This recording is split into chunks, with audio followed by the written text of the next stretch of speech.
ഞാനേ ആ ഉണ്ണിത്താന്റെ വീട് വരെ പോയിരുന്നു ചേച്ചി. അങ്ങനെ മരിച്ചപ്പോഴേ എനിക്ക് പോകാൻ പറ്റിയില്ല, ഞാനിവിടെ ഇല്ലായിരുന്നല്ലോ. ഞാനും അവിടം വരെ പോയിടയോ, എന്തൊരു കരച്ചിലും വിളിയൊക്കെ ആയിരുന്നു. ഒന്നോർത്താലേ അയാൾ മരിച്ചത് തന്നെ നന്നായി. അയാൾ മരിച്ചതോടുകൂടിയേ ആ കുടുംബം രക്ഷപ്പെട്ടു. എടേ നീ എന്തോ ഈ പറയുന്ന, ഒരാൾ മരിക്കുമ്പോഴാണ് കുടുംബം രക്ഷപ്പെടുന്നത്? സത്യേച്ചി ഞാൻ ഈ പറയുന്നത്. ഉണ്ണിത്താൻ മരിക്കുമ്പോഴേ വീട് ജപ്തിയിലല്ലായിരുന്നു, ഇപ്പൊ ലോൺ അടയ്ക്കണ്ടെന്ന്. എന്താ? അയാള് ലോൺ എടുത്ത സമയത്തെ ഒരു ഇൻഷുറൻസ് കൂടെ എടുത്തിട്ടുണ്ടായിരുന്നു. ഇപ്പൊ ലോൺ അതിന്റെ കൂടെ അടച്ചു പോവുക. അത് തന്നെയുമല്ല, ഇപ്പൊ ഉണ്ണിത്താന്റെ പേരിലുള്ള പ്രമാണം ഭാര്യയുടെ പേരിലും ആക്കി. അതോടുകൂടി അവർ വീടിന്റെ അടുത്തുള്ള 5 സെന്റ് വസ്തു വിറ്റ് ഇപ്പൊ കടവും വീട്ടി പുതിയ ബിസിനസ്സും തുടങ്ങാൻ പോകുന്നു.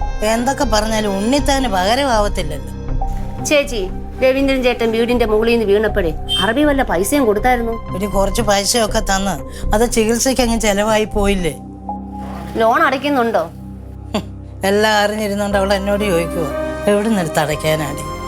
കുഞ്ഞു പണിക്ക് പോകുന്നത് കൊണ്ട് ഇവിടെ കഞ്ഞി കുടിച്ചു കിടക്കുന്നു. അച്ചാറിന്റെ ഓർഡർ വല്ലതും ഉണ്ടോ ചേച്ചി? പഴയതുപോലൊന്നും നടക്കുന്നില്ലടി. അദ്ദേഹത്തെ നോക്കുന്നതിനിടയ്ക്ക് എനിക്ക് ഇനി അന്നും സമയം കിട്ടത്തില്ല. അന്നേ ഒരു യൂണിറ്റ് അങ്ങ് തുടങ്ങിയാൽ മതിയായിരുന്നു. അതിന് പൈസ ഒക്കെ വേണ്ടേ? ഒന്നും അറിയത്തില്ല. അതെങ്ങനാ ഒരു ലോൺ വല്ല എടുക്കാൻ പറ്റുമോ? പ്രമാണം കൊണ്ട് ബാങ്കിലും വെച്ചിരിക്കോ? 5 സെന്റ് വിറ്റിട്ടെങ്കിലും എന്തെങ്കിലും ചെയ്യാന്ന് വെച്ചാൽ അത് നടക്കത്തില്ല. എന്ത് ചെയ്യാനാന്ന് പറയാണ്. നീ ഇരിക്കടി, ഞാൻ ചായ എടുത്തോണ്ട് വരാം.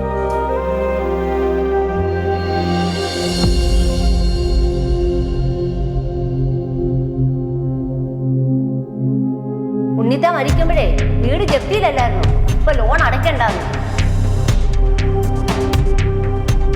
അയാൾ മരിച്ചതോടുകൂടി ആ കുടുംബം രക്ഷപ്പെട്ടു.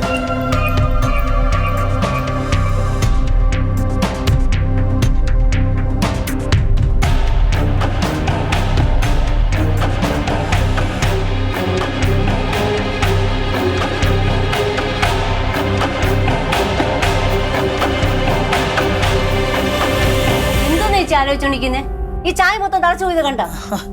ഓരോന്ന് ആലോചിച്ചോണ്ട് ഇന്നോളൂ. വെറുതെ ഓരോന്ന് ഓർത്തു പോയി. എന്തോ ഇത്ര ആലോചിക്കാന്? ചേച്ചി ഇത് പിടിക്ക്. വേണ്ടാടി, നിന്റെ കയ്യിലിരിക്കട്ടെ. ഇത് പിടിക്ക് ചേച്ചി. ഒരു നേരത്തെ മരുന്നെങ്കിലും വാങ്ങിക്കാൻ പറ്റും ചേച്ചി. എന്റെ കയ്യിൽ ഉണ്ടായിട്ടല്ലേ ചേച്ചി. എന്റെ മോടെ കല്യാണത്തിന് രവീന്ദ്രൻ ചേട്ടൻ ഒരുപാട് സഹായിച്ചതാ. അതെനിക്ക് ഒരിക്കലും മറക്കാൻ പറ്റത്തില്ല. ഇത് കൈ പിടിക്ക്.